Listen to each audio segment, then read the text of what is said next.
aqui uma pergunta dirigida ao professor Daniel Sarmento, aluno Wagner. No meu entender, muito grande, hein? No meu entender, a Constituição Federal é paternalista no que diz respeito aos direitos, porém não é madrasta em relação aos deveres dos cidadãos. O senhor nos falou bastante sobre a necessidade da obediência à Constituição Federal no que tange ao princípio da igualdade, mormente em relação aos povos indígenas e quilombolas. No entanto, salvo melhor juízo, observa-se que aqueles povos buscam refugiar-se nas suas culturas quando isso lhes convém, e buscam a identidade ocidental quando também de seu interesse. Exemplo, Paiacã, caso Paiacã. Gostaria de saber o que está sendo feito pelos operadores do direito para que se evitem as ações dos aproveitadores de plantão. Exemplo, no de quilombolas, além do normal, maior corte de floresta nas reservas. Professor. Eu não concordo com as premissas da pergunta. Quer dizer, primeiro, eu não acho que haja mais corte de madeira em áreas quilombolas. Eu acho que se isso houver, isso deve ser reprimido, mas eu não sei se o que você chama de aproveitadores, eu chamaria de aproveitadores. Acho que a pessoa que tem uma identidade indígena não deixa, por isso, de ser também titular de outros direitos fundamentais.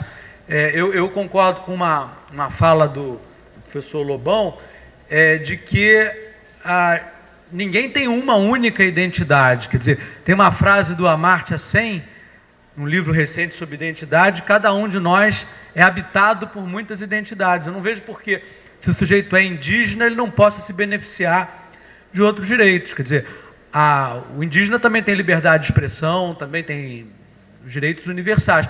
Há problemas, claro que há problemas. Ninguém está cultivando aqui uma ideia romantizada de bom selvagem. Quer dizer, índio, é quilombola, é bonzinho. Não, tem crápula entre os indígenas e quilombolas, como tem crápula entre nós. Agora, o que eu acho é que hoje tem havido uma exploração do lado negativo pela mídia.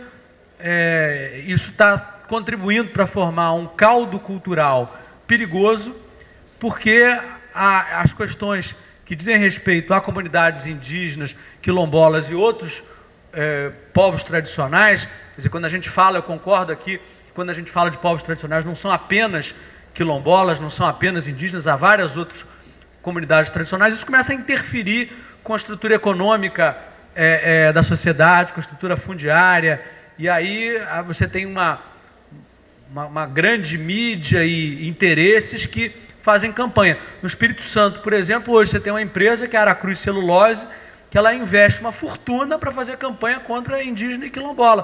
Por quê? Porque as áreas ocupadas tradicionalmente por indígenas e quilombolas são áreas nas quais a Aracruz Celulose tem uma determinada pretensão. É muito dinheiro, é campanha e tal e coisas, contratam bons marqueteiros, isso acaba reverberando no âmbito de uma sociedade que não está acostumada a lidar com a diferença.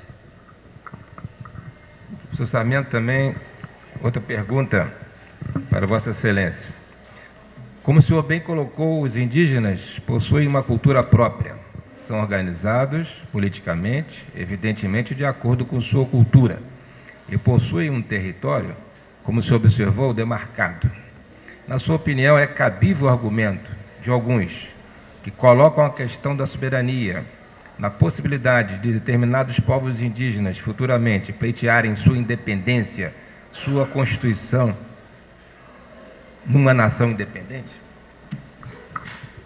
Bom, então primeiro, de novo, a premissa, quer dizer, eu estaria muito contente se todos os indígenas tivessem seus territórios demarcados. Um dos problemas é que uma boa parte deles ainda não teve o seu território demarcado, né? Essa questão, eu acho que ela vem sendo explorada a partir de uma ideologia superada, a ideologia da segurança nacional, que foi cultivada pelos militares na época da ditadura, né? E que é uma ideologia segundo a qual o diferente deveria ser temido e deveria ser evitado.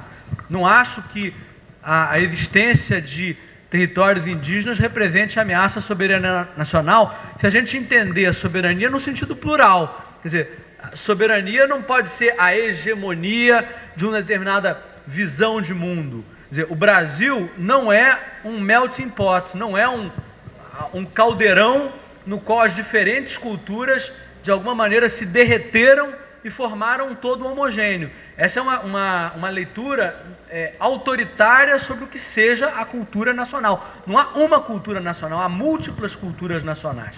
E esse problema da autodeterminação, quer dizer, isso levantou um problema porque o Brasil assinou a Declaração dos Povos Indígenas e tem lá a autodeterminação. Só que tem um outro artigo da autodeterminação que ninguém lembrou de invocá-lo, que diz expressamente: a autodeterminação não envolve o direito à secessão, a formar um outro Estado. Isso nem o ministro Carlos Aires de Brito, que citou para criticar essa declaração, não leu a declaração, porque esse problema não existe, essa questão não está posta.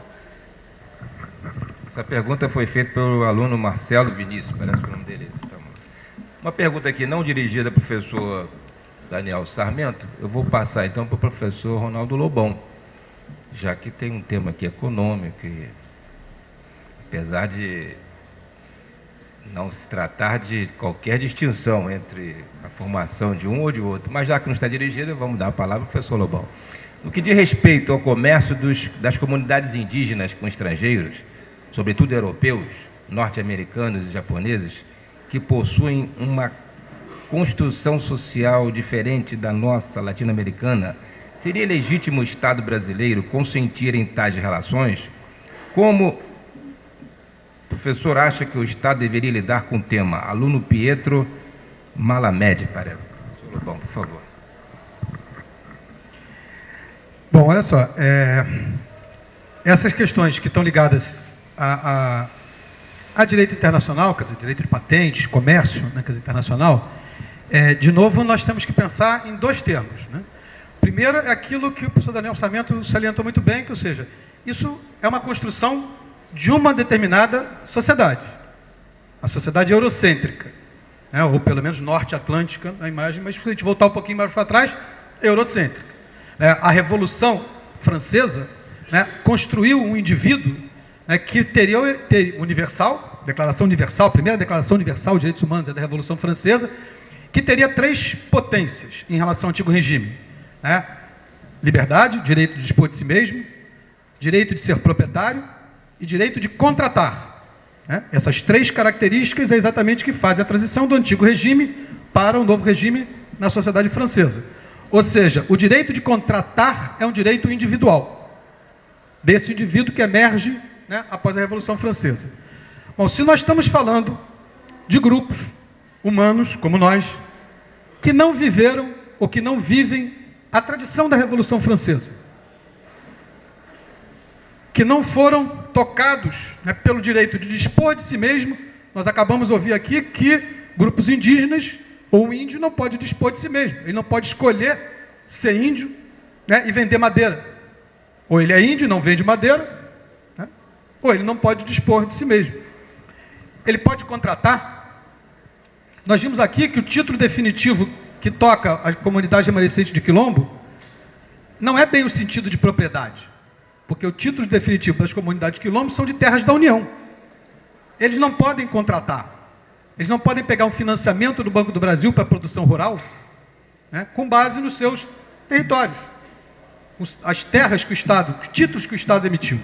Porque o que ficou prevalecendo na regulamentação do direito quilombola do artigo 68 não é o propriedade, é o definitivo.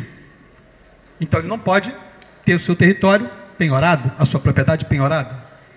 Então, na questão da contratação, nesse marco internacional de grupos indígenas, nós temos dois problemas para mim que são clássicos.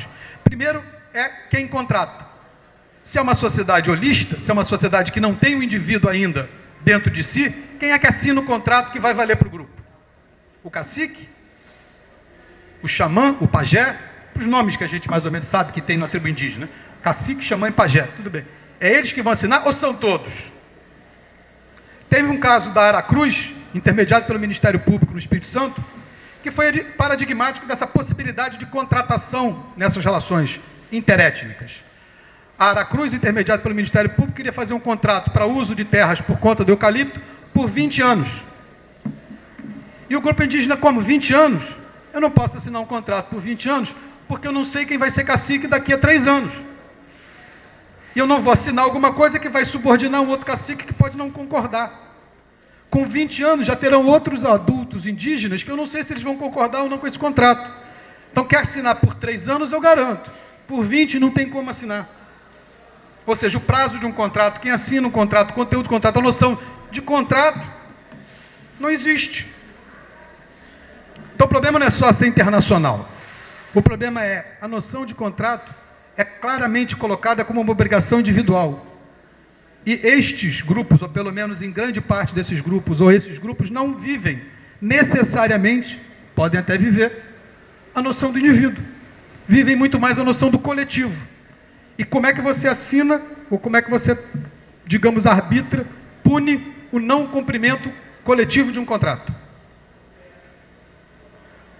No início da época, logo após a morte de Chico Mendes, uma indústria, quando começaram aquelas odiosas, para quem viaja de avião pela Gol, barrinhas de cereal, né? Aquelas são boas, nutritivas, etc e tal, mas para voo de avião, como almoço, janta, lanche e tal, café da manhã, tudo é barrinha de cereal e pacotinho de amendoim nada vale, mas a barrinha de cereal, foi feito um contrato com os seringueiros do Acre, com a Nutrimental, que era uma firma do Paraná, para o desenvolvimento sustentável dos seringueiros. O contrato não durou 2 anos. Porque as condições locais dos seringais, ou das chuvas, ou das castanhas, mudaram e os seringueiros se desinteressaram com o fornecimento de castanha e foram tirar muito mais borracha. E esse grupo coletivo seringueiro, a quem assinou foi o Osmarino. Então, o Osmarino que responda pelo negócio. Eu não assinei nada. Eu não vou entregar, não vou coletar castanha. Castanha subiu muito mais de preço no mercado internacional. Eu vou exportar. Como é que você obriga contrato de grupos que não são necessariamente regidos por relações objetivas entre os atores? Eu gostaria muito de defender uma tese de que direito cultural é direito difuso.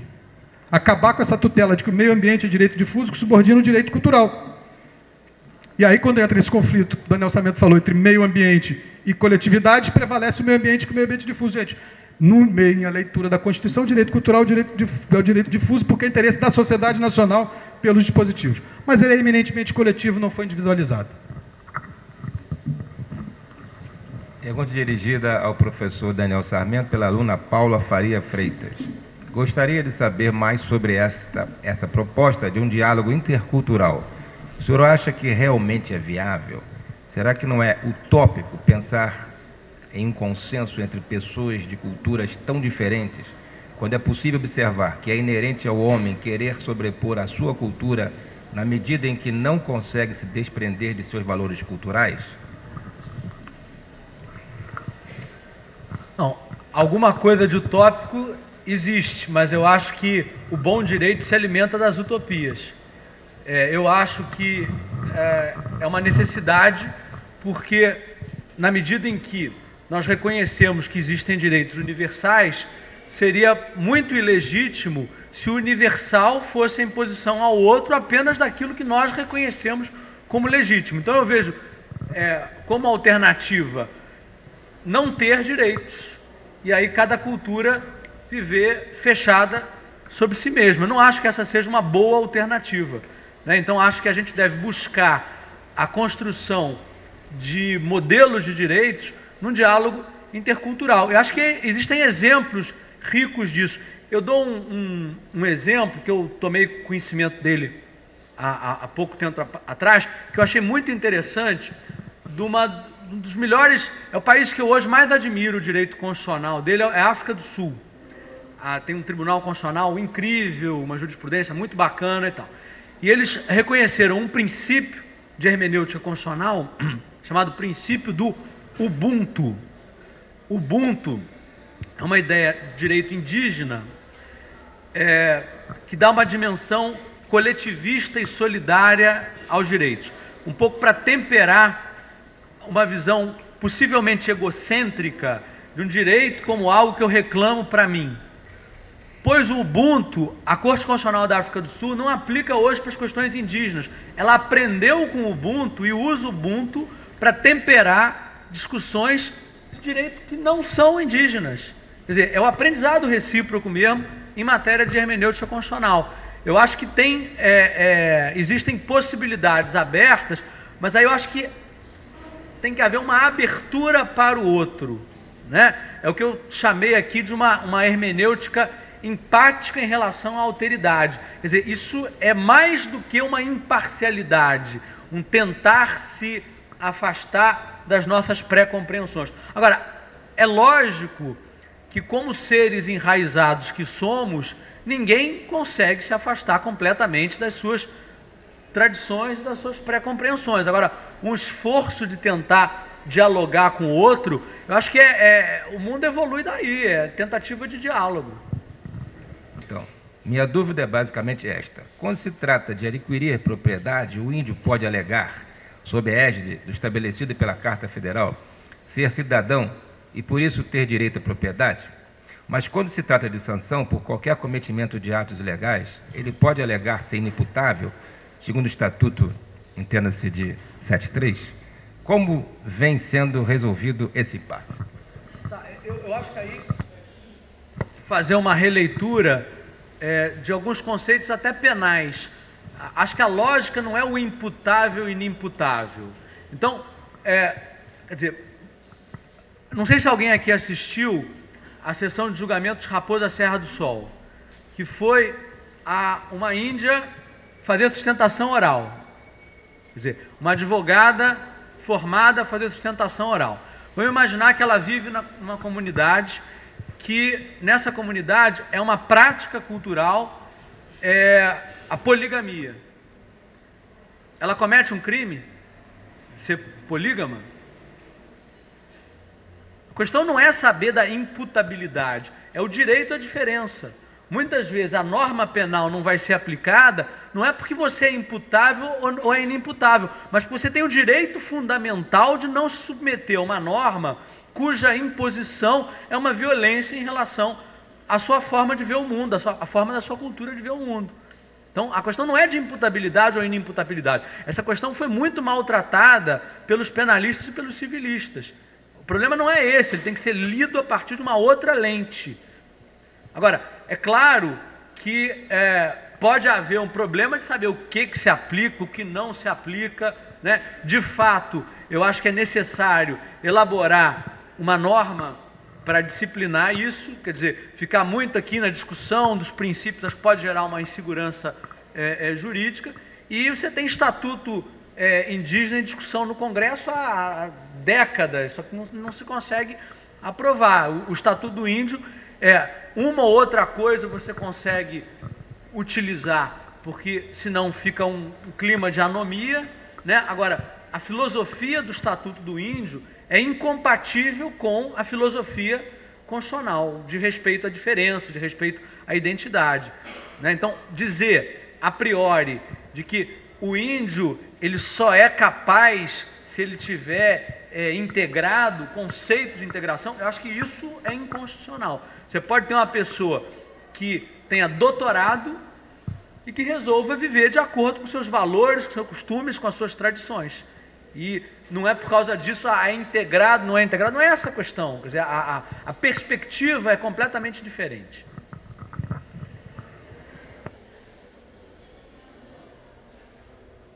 Uma pergunta aqui dirigida ao professor Daniel Sarmento, ao aluno Igor Pires, mas eu vou direcionar ao professor Ronaldo Lobão, porque está aqui conosco na nossa universidade e o tema por ele já foi abordado. Quanto à questão da demarcação das terras indígenas, a imprensa brasileira noticiou o caso de ocupação de terras em Cambuinhas, no município de Niterói, por uma população indígena. Na recém-estabelecida reserva indígena, Raposa Terra do Sol, residem muitos brasileiros que tiram o próprio sustento da terra, da risicultura. Além disso, é sabido que, fazendo-se uma superposição do mapa das reservas indígenas relativamente ao mapa de recursos minerais brasileiros, nota-se uma curiosa coincidência. A imprensa já denunciou, inclusive, caso em que uma tribo indígena da Amazônia cobrava propina para permitir que empreiteiros extraíssem recurso mineral ilegalmente dentro da reserva indígena. Minha pergunta, portanto, é a seguinte: até que ponto é legítimo que os indígenas reivindiquem para si terras suas, seus ancestrais, e a partir de onde essas reivindicações escondem interesses escusos de pessoas inescrupulosas em dilapidar o patrimônio nacional e a propriedade legal alheia. Professor Ronaldo Lobão, por favor. Gente, olha só. Eu vou devolver a pergunta com uma provocação, né? Porque eu acho assim, é muito fácil a gente olhar, ou pelo menos discutir esses temas, ou propor essas discussões assim, nessas distâncias, né? Ou seja, nós estamos falando de uma sociedade nacional boa, né? Ou o contrário, uma sociedade nacional má, né? E uma sociedade, ou sociedades indígenas boas ou mais, né? E aí a gente está falando, essa distância é a distância abissal. Vamos traduzir essa pergunta para coisas próximas, né? Ou seja, a gente tem algum dispositivo, ou tem alguma prática cultural contra a corrupção? A gente tem algum dispositivo contra a informação privilegiada na Bolsa de Valores? Ou seja, né, mas gente, isso é novo, isso já foi valorizado, né? A Inside Information já foi positiva, muita gente já ganhou dinheiro com Inside Information e hoje Inside Information pode ser penalizado, né? A verdade, ou seja, a mentira jurídica, né, foi apresentada aqui, né, na primeira coisa, tem valores que vão migrando de sociedade para sociedade, no nosso caso. Agora, a gente olha isso quando um índio tem, né, um avião, né, foi citado aqui o Paulinho Paiacã, né, Caiapó, né, ganha dinheiro com madeira, mas Blairo Maggi, todo mundo acha bom, né? É governador do estado do Mato Grosso. Vamos comparar quem desmatou mais área na Amazônia, se é o povo Caiapó ou se é o Blairo Maggi? Mas a gente acha que pode prender o Paulinho Paiacã, não acha que o Blairo Maggi pode ser governador do estado de Mato Grosso. Pode desafiar o governo federal, pode desafiar ministro do meio ambiente, em nome do desenvolvimento, e o Paulinho Paiacã que é ruim. Esse ethos de que a mineração está sob a posição, primeiro, na Constituição, subsolo não é indígena. O índio tem só direito a recurso natural renovável, né, da superfície. Agora, também não pode ter hoje na legislação como é que faz para tirar material do subsolo. Agora, por que não tem o novo Estatuto do Índio? Aí nós vamos de novo lá na palestra de segunda-feira, com todo o quadro político de poder da Constituinte de 88, das relações, todos os lados que estão envolvidos na questão indígena, e diz o seguinte: qualquer dispositivo legal hoje, qualquer Estatuto do Índio hoje, que for aprovado, será pior do que as ambiguidades existentes hoje nessa dupla relação Estatuto pré-88, Constituição pós-88. Ou seja, hoje se aposta exatamente na garantia dos direitos pela ambiguidade, e não pela certeza jurídica. Porque se houver certeza jurídica, vai haver uma redução de direito. E só rapidinho, na pergunta anterior, que a gente fica falando, a tortura no Brasil é proibida por lei? Somos signatários dos tratados internacionais. Qual é o significado da tortura na sociedade carioca e o significado da tortura na sociedade de Buenos Aires, ou na Argentina? Quais são os efeitos que são aplicados aos torturadores na Argentina? Quais são os efeitos, as penas que são aplicadas aos torturadores no Rio de Janeiro? A gente exibiu aqui o Tropa de Elite. E ninguém ficou sequer um momento escandalizado com o método de obtenção de informações do BOP. Aquilo não é tortura? Na Argentina, né, isso teria N ações no Tribunal Penal da Costa Rica de Direitos Humanos. E aqui a gente sequer acha que isso é um problema, isso é um método de obtenção de informações para salvar as nossas vidas, porque nós vamos matar traficantes. Mas isso nos direitos humanos está lá na lei, é proibido mesmo. Agora, um índio não pode, eventualmente, deixar a criança, terceiro filho, no mato, que ainda é, segundo o valor dele, nem uma vida ainda, não surgiu ainda para a vida no mato, isso tem que ser evitado. Eu proponho que a gente evite, né, o fim da morte de jovens na periferia do Rio de Janeiro. Quantos morrem na Tarraposa, Serra do Sol? Quantos morrem, né, no território indígena Yanomami? E quantos morrem no Rio de Janeiro? É isso para a gente pensar, não é na distância que nós vamos encontrar a solução. Eu acho que nós vamos começar a encontrar a solução na coisa próxima. O que a gente está fazendo aqui com a gente, no dia a dia, com o nosso direito, com as nossas ações, etc. Porque corrupção, se tem corrupção do índio, tem corrupção no judiciário. Nós vimos aqui o nosso ministro falar de como é que é oficial de justiça, como é que você faz para subir o morro, para não descer o morro, embargo de gaveta, como é que funciona, como é que não funciona. Agora, o problema é o corrupto índio, isso é de menos. Pergunta de índole mais jurídica. Então, evidentemente, já é dirigida ao professor Daniel Sarmento, muito embora o professor Lobão já seja um verdadeiro jurista. Né? Verdade, antropólogo jurista. Né? Diz aqui o aluno, em forma de pergunta, Tiago Francisco da Silva, dirigido ao professor Daniel Sarmento. Professor Cansado Trindade, em importante trabalho sobre a Declaração de Direitos Humanos de 1948, esboça a dificuldade de efetivação desses direitos por uma alegação de que seriam direitos eminentemente ocidentais. Essa posição foi superada e podemos afirmar que o catálogo de direitos humanos que se tem é o piso e não o teto, nas palavras da professora Piovesan, ou seja, é o mínimo aplicável a qualquer povo. Dentro dessa lógica, tendo por base a moral internacional abordada por Alexis, o senhor considera que esses direitos humanos podem ser aplicados independentemente de qualquer esboço cultural e sem considerar as diferenças? A resposta é não, não considero. Eu não concordo integralmente nem com o Cansado Trindade, nem com a Flávia Piovesan, que é uma das minhas maiores amigas. Eu acho que o modelo de construção de direitos se baseou numa valorização da tradição ocidental.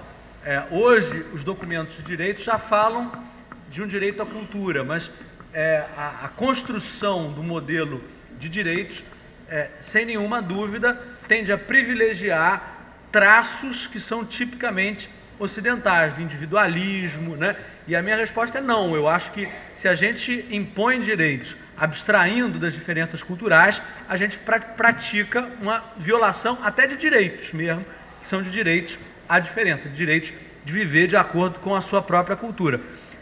Eu acho que é possível conciliar a lógica dos direitos humanos com uma proteção ao multiculturalismo, mas eu não concordo com a balança dessa proteção aqui defendida, por exemplo, pelo Cansado Trindade, pela Flávia Piovesan e muito menos pelo Robert Alex, que tenta resolver isso com fórmula matemática. Isso não dá para resolver com fórmula matemática.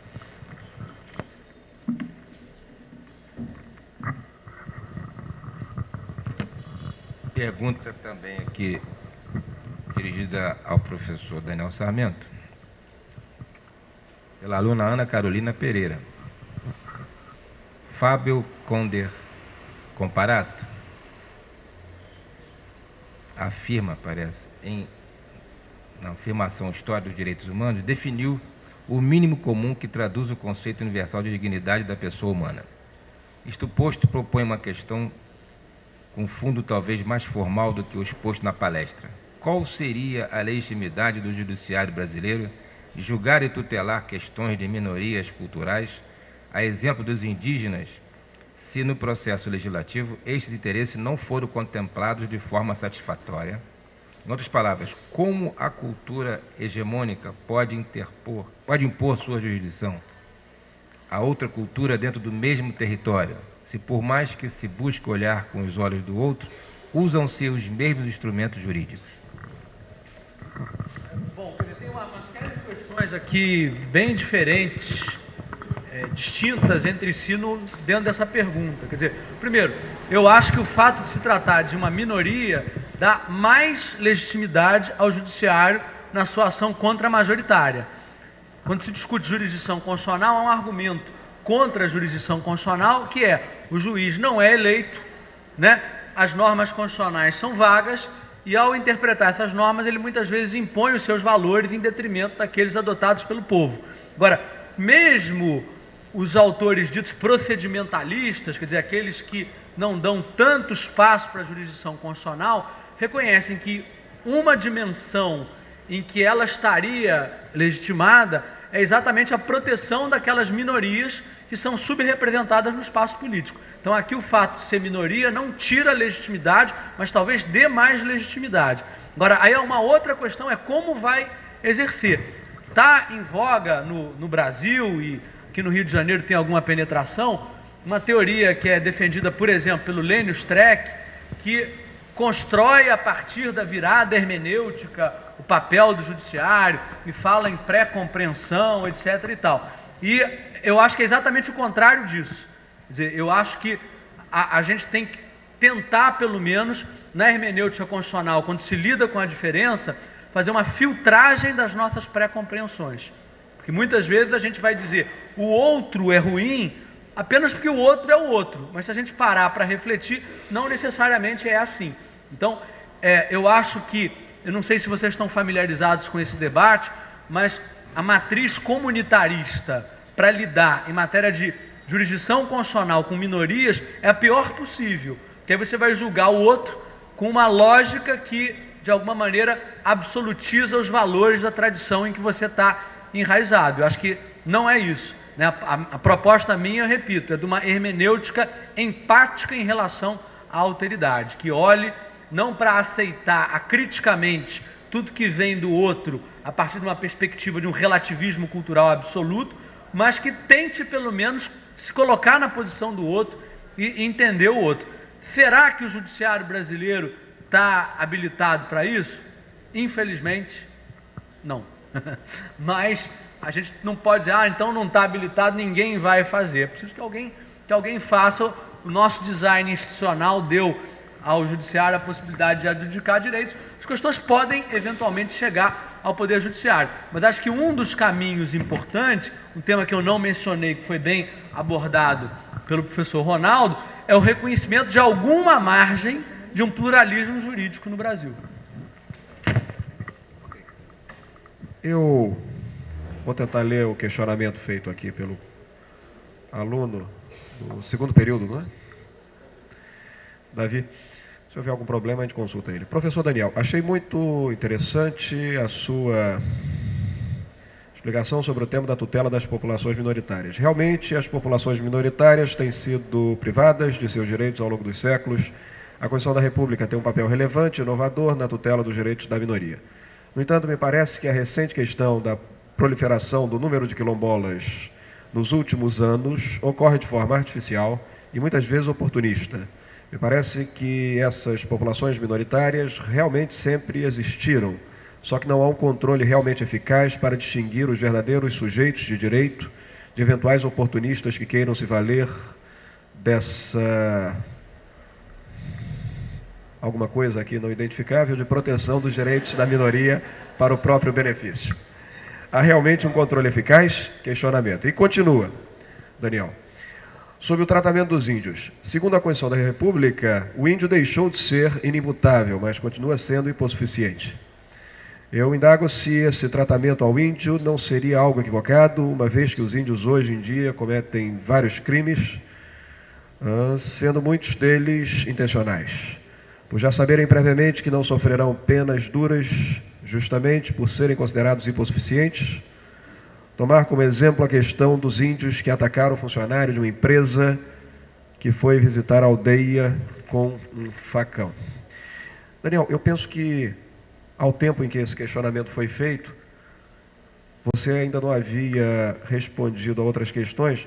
Talvez você possa fazer uma depuração para selecionar o que é importante responder ou não. Se é imputável, se não é imputável, eu já respondi. Quer dizer, muitas coisas que se diz que é crime, crime não é. Agora, algumas podem eventualmente ser. Em muitas tradições e culturas diferentes, quer dizer, você matar uma pessoa para roubar uma coisa é crime, né? Quer dizer, agora, ainda quando seja que a gente possa considerar que é crime, tem que haver uma mediação nesse processo de antropólogo para, de alguma maneira, enfim, os contextos culturais diferentes sejam compreendidos. Deve haver uma diferença no cumprimento de pena. Tem uma série de nuances que eu acho que devem ser, enfim, devidamente observadas. O problema de oportunismo, quer dizer, eu não vejo como oportunismo. Claro que pode acontecer alguns casos. O que eu vejo é de populações que eram invisíveis, que elas estavam, mas as pessoas ignoravam, e que no momento surge uma oportunidade, no contexto político, de que elas tragam à tona as suas demandas. É claro que, e nisso eu concordo com o Ronaldo, quer dizer, o direito interfere na formação das identidades também. Quer dizer, o direito não está ali por cima né, e reconhecendo identidades que já existem. No momento, a própria palavra quilombo não era uma palavra frequente no âmbito dessas comunidades. Eles reconheciam terra de preto, tinha uma série de outras expressões. No momento que você passa a dar um certo tratamento ao quilombo e aquilo passa a ser vantajoso, muita gente, enfim, passa a se reconhecer como quilombola. Quer dizer, o processo de aplicação das normas, a relação das normas com a sociedade é um processo muito complexo, né? Há uma relação de interação frequente. Agora, pode haver um ou outro caso de abuso? Pode haver, mas eu acho que na grande maioria das situações, o que você tinha era violações de direitos invisíveis, quer dizer, que a gente não percebia, né? Porque a gente pensava a partir de uma lógica do direito do capitalismo, da propriedade, do papel, tem que ter ali o papel, o título. Esse título, esse papel, para muita gente é completamente irreal. Você pega um código civil que diz lá que propriedade tem que ter título, de uma janela para outra janela tem que ter 1,5 metro, e vai, não precisa ir num quilombo, vai numa favela. Vai ver o que é isso, que direito é esse da favela. É outro papo, é outra história, né? E a gente, com essa tradição do bacharelismo brasileiro, né?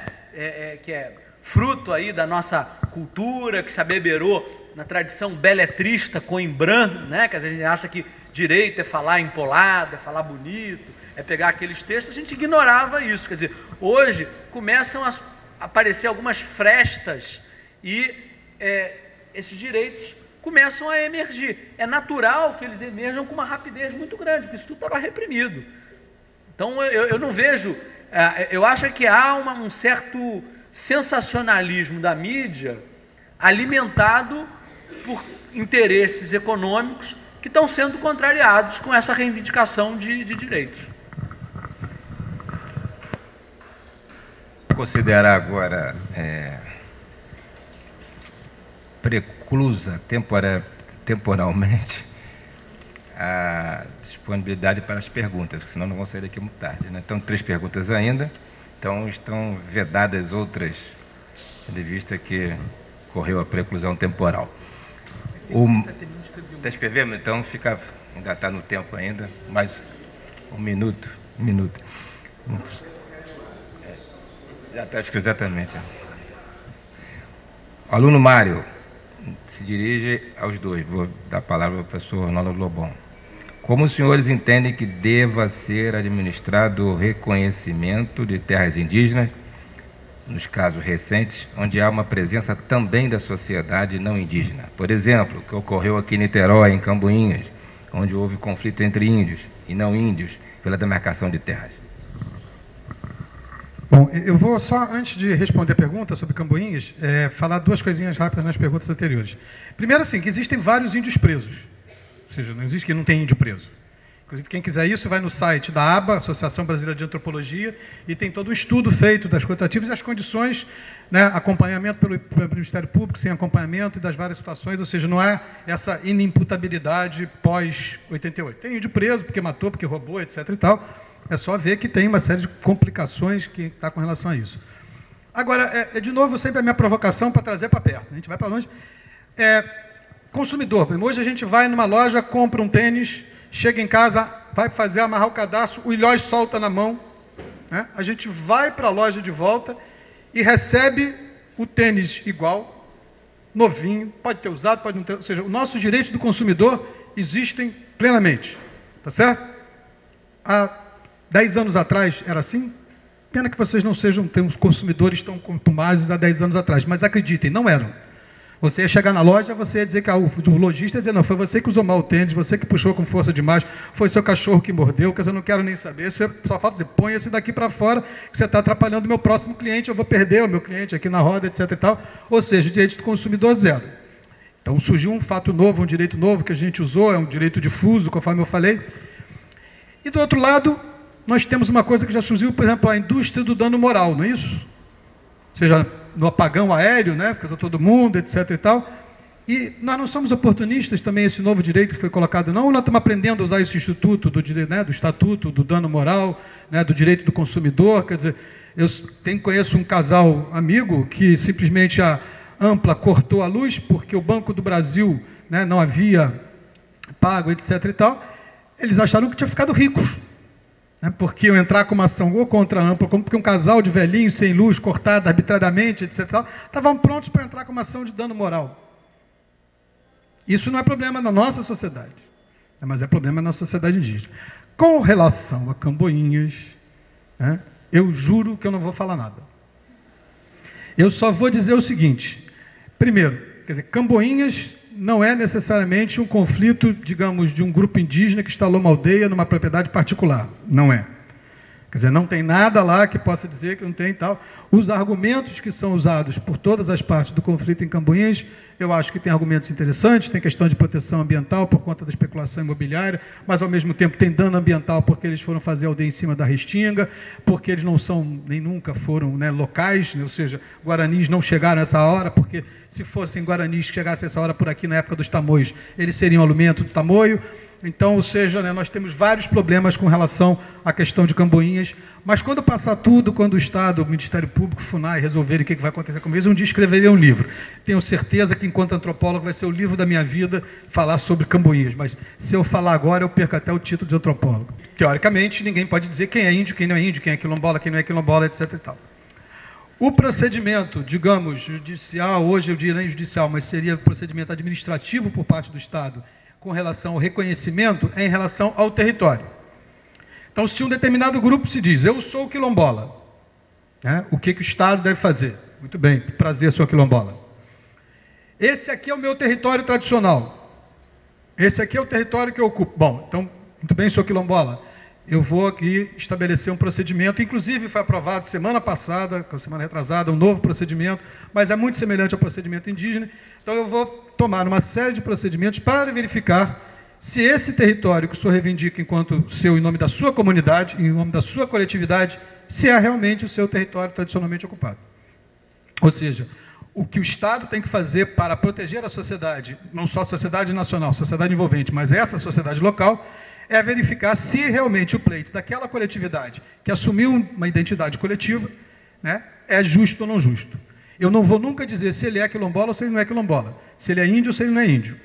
O que o estudo, né, que vai ser o procedimento administrativo, que tem várias etapas que não cabe aqui a gente discutir, mas tem amplo direito de resposta, tem fase do contraditório, tem fase de análise judicial, etc., tal, pericial, é um procedimento que visa associar o grupo que reivindica àquele território. E o que muda um pouco é o estatuto jurídico do direito. Por exemplo, se for um território indígena, se for um grupo indígena, aí não há nenhuma outra forma, digamos, de ocupação legal que possa sobrepujar esse direito originário. Então, tem título de propriedade registrado em cartório, etc. e tal. Bom, se for um território indígena, você não tem o direito. Se for quilombola, aí você pode usar o Estatuto da Desapropriação. O professor Daniel Sarmento tem muito mais texto sobre isso, né? Com relação a essa questão, pode complementar a resposta melhor. Daniel, quer falar um pouco sobre isso? Eu acho que seria bom. É só uma observação que o decreto que trata da questão diz que tem que desapropriar a área quilombola. Eu acho que não precisa desapropriar. Acho que o direito já vem da Constituição. Quando você diz que é necessário desapropriar, você condiciona a eficácia de um direito constitucional a um procedimento que é ultramoroso e a transferência da propriedade na desapropriação só se dá depois do pagamento do preço. Então, eu não acho que a solução do decreto foi boa. Eu acho que há uma diferença entre a terra indígena e a terra quilombola, mas não é a diferença que normalmente os livros dizem, que eu acho que o modelo legal adotado para quilombola, eu acho que é equivocado. Professor Arnaldo Lobão. Aluna Juliane Ramos, Karen Santana, Karen Cristina e Paula Faria, segundo período. Em relação a outros grupos minoritários, como os ciganos, seringueiros, etc., o senhor acha que deve haver um acoplamento jurídico de direitos dessas categorias ou que deveria haver uma enumeração dos direitos dessas classes culturais, uma vez que, como o senhor disse, elas não se veem abrangidas pelo texto constitucional da Carta Magna? Bom, de uma certa forma, sim. Ou seja, o artigo 215 e 216, quer dizer, explicita direito de povos ou comunidades tradicionais.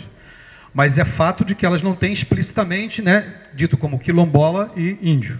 Apesar de que índio como um todo, para mim, não existe, que existe a Pataxó, Caiapó, Guarani, etc e tal, Yanomami, Macuxi, etc. Não existe o índio, da mesma forma que não existe o quilombola. Você tem o quilombo do Sacopã, quilombo da Pedra do Sal, quilombo, quer dizer, do Grotão, quer dizer, quilombo Calunga, quer dizer, ou seja, né, você não tem essa coisa do quilombo. É da mesma forma que você não tem quebradeira de coco de Babaçu. Né? Você tem mulheres que trabalham com... que depois, por conta de todo um processo de dispositivos legais, a partir da Constituição de 88, vítimas, ou pelo menos em conflitos, e aí temos que entender que esse processo de assunção de algumas identidades, né, no espaço público nunca é fora de uma situação de conflito. 90% dos casos, conflitos fundiários. Ninguém escolhe, eu vou a partir de hoje ser quilombola, estou muito bem na vida, vou ser quilombola, vou ser quebradeira de coco de Babaçu, vou ser caiçara, vou ser cigano, se eu não estou no processo de algum conflito. E aí eu posso tentar entender o grau do conflito, o grau da ameaça, o grau da justeza das partes e poder qualificar melhor o uso ou o acesso à identidade cultural. Por exemplo, eu trabalhei durante um tempo acompanhando um grupo no sul de São Paulo, com vista da construção de uma reserva extrativista marinha, o que poderia assegurar um conjunto de direitos ambientais e culturais a populações de pescadores, e evidentemente era esse o meu olhar, e era isso tudo que você trabalhava, e toda a documentação que fazia associação daquela identidade, população tradicional à época, e o espaço voltava para essa relação, população tradicional, pescador artesanal tradicional, e o espaço, saber, etc. e tal, uma política de proteção socioambiental. Protege-se o meio ambiente, protege-se o grupo cultural, uma reserva extrativista marinha. Com o demorar, dado o andamento do processo no governo estadual, governo federal, etc. e tal, de concretude dessa política, o grupo que estava sendo ameaçado pela especulação imobiliária, por grileiro no sul de São Paulo, assumiu a identidade quilombola.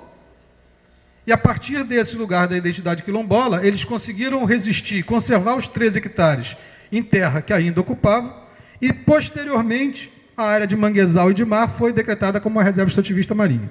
Então vamos pensar assim, de um lado, ou seja, do lado do mangue e do mar, eles são população tradicional, caiçaras, vamos pensar assim. E do lado da terra eles são quilombola. E se a gente for olhar um pouquinho mais para trás no tempo, alguns deles se consideram herdeiros, porque a situação específica era uma fazenda de um grande barão do café paulista, que tinha uma fazenda em Cananéia, no sul de São Paulo, que quando só tinha uma filha, que quando o barão morreu, a filha deixou para os meios irmãos, que sabia que tinham filhos do coronel com escravas, deixou aquela fazenda lá no sul de São Paulo, que não interessava a ela, para os meus irmãos. E eles foram proprietários até a década de 20, onde algum não se preocupou com a cadeia sucessória devida, não fez inventário, etc. e tal, e eles passaram a ter uma série de esbulhos possessórios a partir da década de 20. Hoje, assumir a identidade quilombola é um equívoco para o grupo? Ou nós estamos recuperando um direito que o grupo sempre teve, mas que por conta dos dispositivos legais, ou até ignorância, analfabetismo, não fizeram um inventário e não continuaram como proprietários? Eles tinham 200 hectares, perderam 187, estavam restando 13. É um equívoco eles assumirem uma identidade quilombola que provavelmente nunca tinha existido para o grupo até 1998? 98, 10 anos depois. Eu não sei se é um equívoco. O que me deixa, digamos, mais instigado, vamos falar assim, é a pergunta que não se quer calar. É por que para haver um direito que para mim parece líquido e certo, eles têm que assumir uma identidade? Aí eu tenho uma pergunta interessante. É por que nós, sociedade nacional, nosso direito positivo, etc. e tal, não consegue reconhecer um grave esbulho processório claro?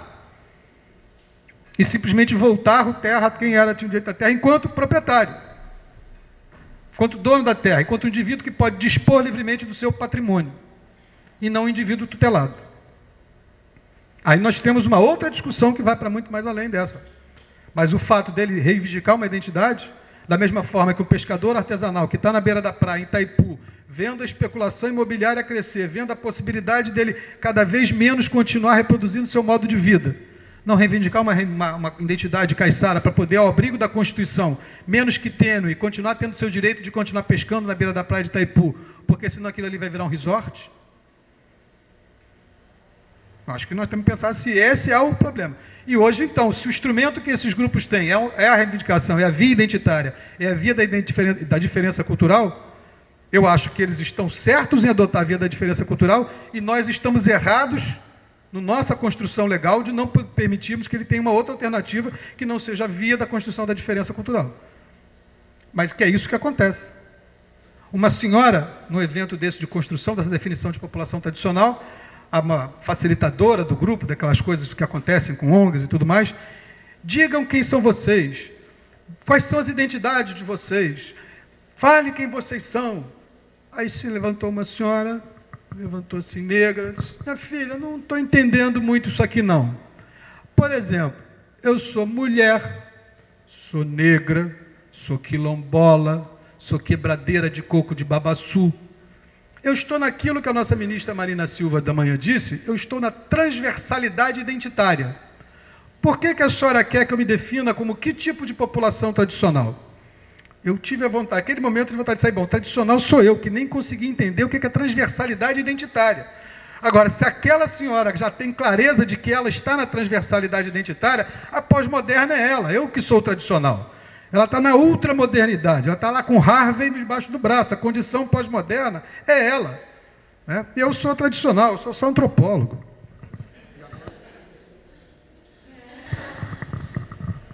Caríssimos palestrantes e alunos, agora a derradeira pergunta, dirigida a professores Lobão e Sarmento, o aluno Fernando Guilherme. Recentemente, a definição do padrão de demarcação territorial da reserva indígena Raposa Serra do Sol evocou inúmeras polêmicas. Dentre as tais, mencionou-se frequentemente a remoção dos habitantes não indígenas, onde inclui-se maridos de mulheres indígenas e pequenos rizicultores tradicionais. Desse modo, a demarcação de terras contínuas em Raposa Serra do Sol não consagra uma incoerência empírica, já que, em razão da preservação de uma determinada cultura, há a extirpação de outra cultura que, até então, coexistia em um mesmo espaço? Gente, olha só, eu vou então agora deixar depois para o Daniel entrar nas questões mais formais, eu vou falar mesmo de antropologia. Né? Por exemplo, rizicultor tradicional. Rizicultor tradicional. O que é? Rizicultor tradicional é o quê? Mas tradicional?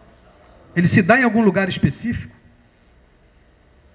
Aí nós temos que associar uma outra noção que foi falada o tempo todo aqui. Ou seja, aqui nós estamos falando de identidade de espaço.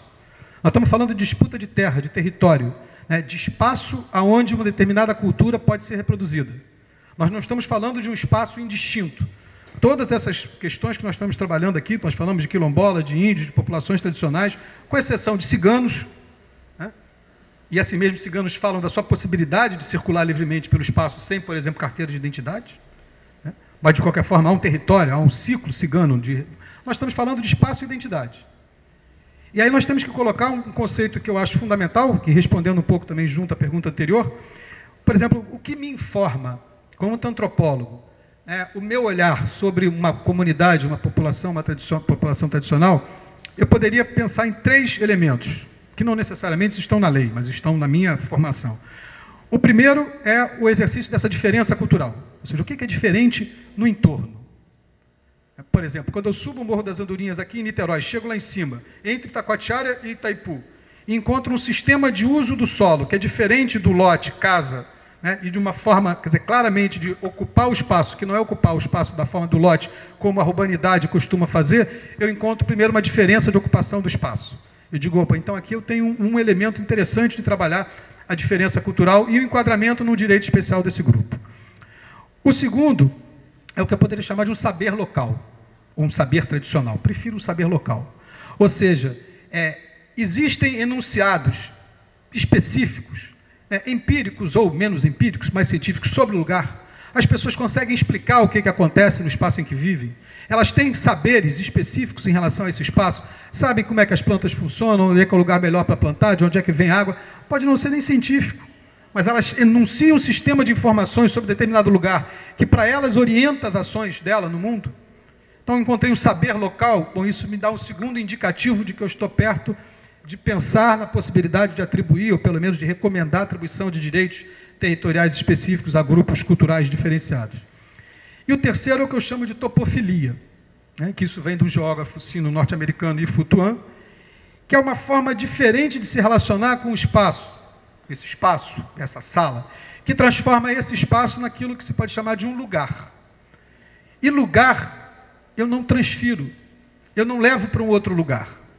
O meu lugar é aquele onde eu estou, de onde eu sou, de pertencimento recíproco. O lugar é meu e eu pertenço a esse lugar.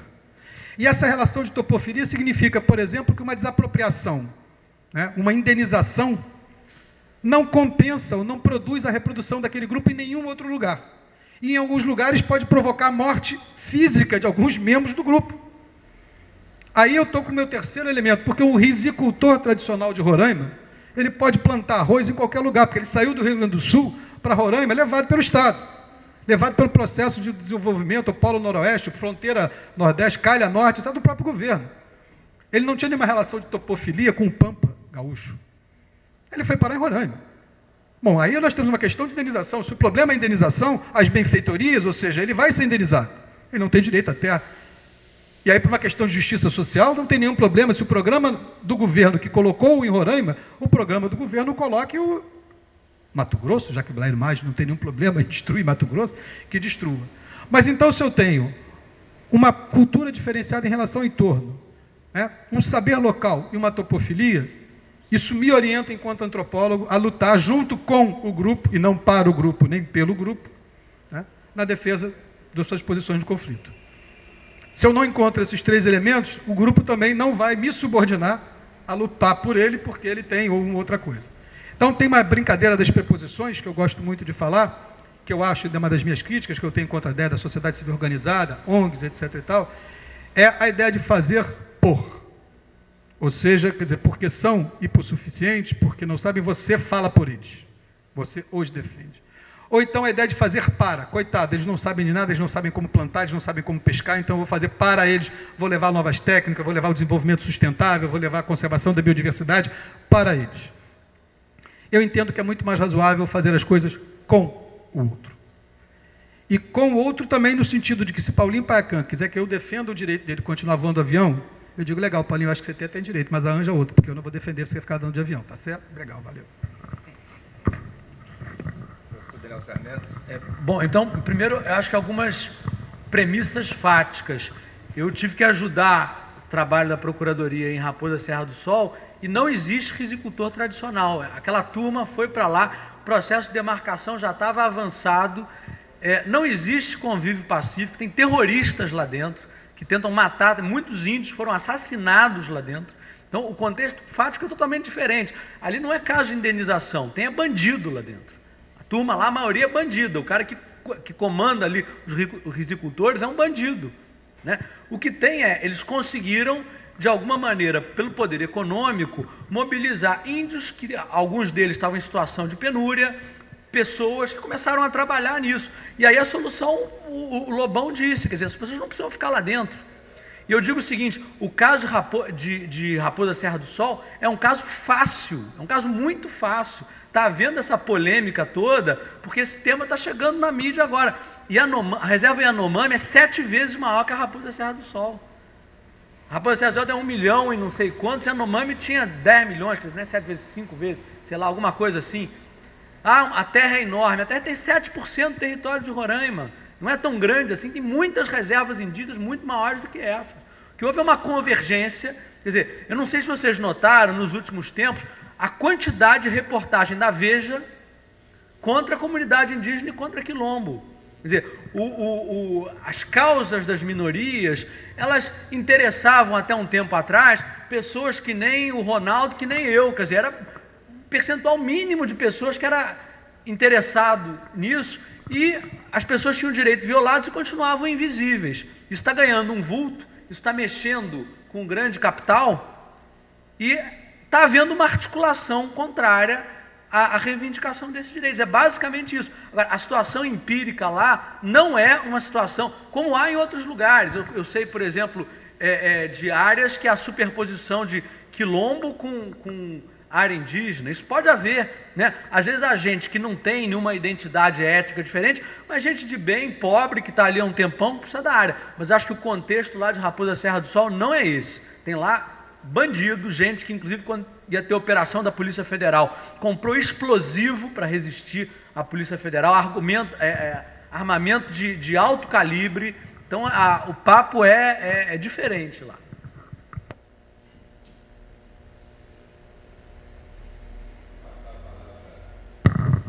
Ao professor Gustavo Sampaio, que vai, em nome da nossa universidade, fazer os devidos agradecimentos, professor Gustavo.